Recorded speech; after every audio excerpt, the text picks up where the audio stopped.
jetës së përditshme. Pra, këtu nuk po bëhet fjalë absolutisht për luksin, ose këtu po bëhet fjalë për një jetë normale, pra për shportën e përditshme ditore.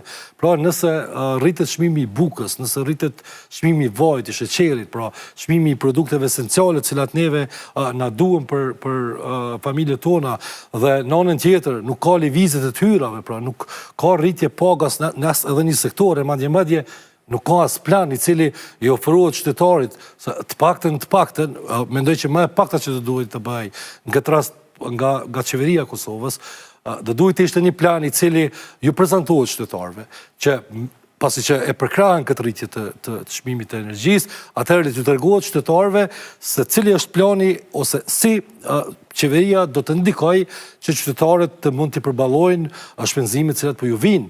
Është shqetësim shumë legjitim i secilit në fakt, sepse në muajin qershor, kur veç do të paguhen faturat e para të energjisë, atëherë ne do ta shohim efektin real.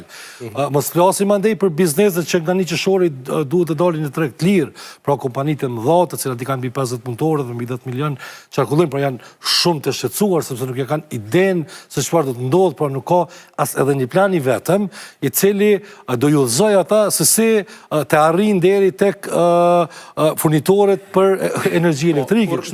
Kur i përmendni keqpërdorimet potenciale ose spekulimet në treg mbi cilat veprojnë edhe bizneset, a keni komunikim me tjerat institucione, autoritetin e konkurrencës, inspektoratin e tregut, inspektorët e mintit, të ATK-s, a keni komunikim për t'i adresu këto shqetësime? Ju jeni vetë media dhe në reagime ata. Ata janë të rezervuar komplet dhe nuk dëgjon askush të paktën edhe një deklaratë publike, një konferencë për media, pra më thashë ju vetë një media dhe e dinë edhe më mirë se ne, se sa problem është të merret informacion apo të kërkohet prej tyre të reagojnë.